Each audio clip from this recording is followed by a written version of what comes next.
और तीसरी एक हवन की, यहाँ जोत जगह है परमात्मा की, अखंड हवन।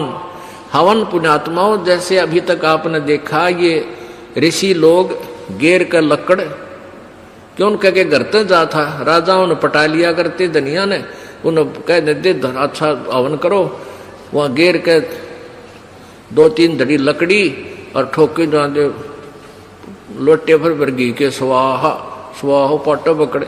अब उसमें क्या था दोस्त, वो अच्छी बात है हवन करना, लेकिन वो तरीका प्रॉपर नहीं।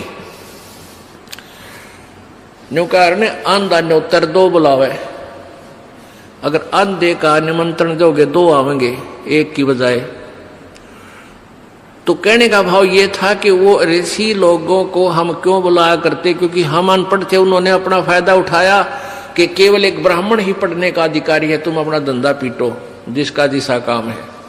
परमात्मा ने ये कहा कि देखो भगवान की भक्ति प्रत्येक व्यक्ति कर सकता है और प्रत्येक ही शिक्षित होना चाहिए, ये गलत कर रखा था इन्होंने। तो अब आप सारे शिक्षित हो गए। अब मालिक ने जो खेल खेला है, ये समय इंतजार किया है कि अब अपनी प्यारी आत्माओं को अपनी महिमा में अब बताऊंगा और सारे सबका समझ में आवेगी। अब आप सभी शिक्षित हो गए और सभी को मंत्र ये परमात्मा की वाणी याद होगी।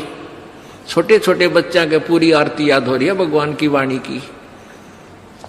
अब एक रुई,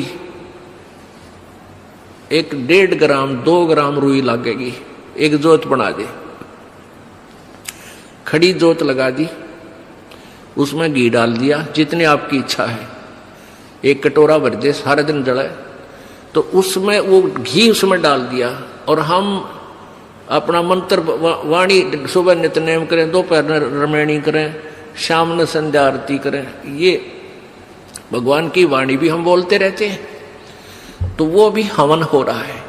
उस लकड़ियों वाले हवन की तुलना में ये हवन श्रेष्ठ है, क्योंकि इसमें आप एक 100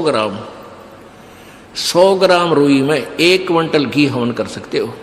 उसमें उसकी जोत ने जलन नहीं दे, उसमें डालने जावेगी।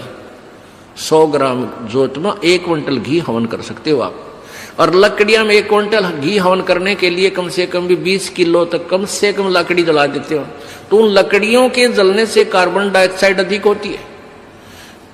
उस 2 धड़ी यानी 20 किलो लकड़ी समाप्त की जलने की तुलना में 100 ग्राम रुई की का प्रदूषण उससे कई हजार गुना कम होगा। तो हमने ये अपनाना है। तो हम अपना हवन डेली करें हैं। अब क्या करा करते, कोई मृत्यु होगी, बुलाओ गुरुजी ने और हमारा हवन करियो 2 दिन 4 दिन। वो 2 दिन के हवन में किला टूट गया। रोज करो हवन अपना, 1 जोत लगा दे, सुता उठ के हाथ पैर धो ले, नहान का ना फुर्सत मिले, कोई जरूरी ना होती नहाना। इसमें नहाए धोए क्या भ्याज है, मन का मैल ना जाए और मीन सदा जल में रहे, धोए बास ना जाए। अंदर से अंत तक साफ हो, हाथ पैर जरूर धो ले, क्योंकि धार्मिक वस्तुओं के हाथ लगाने। और जोत ला दे, अपना मंत्र करता रहे, काम करता रहे, अपनी आरती बोल ले, जा नित्यनेम भी कर ले, रोटी पोए जा, नित्यनेम चलता रहे। आजकल तो आधुनिक बहुत से उपकरण हो गए हैं, वैसे भी याद हो जाते हैं कुछ दिनों में। और नहीं बैठ कर अपनी किताब लेकर वह पढ़ ले। अब हवन हो गया तो हम अपना काम आप करेंगे, जो बात बनेगी।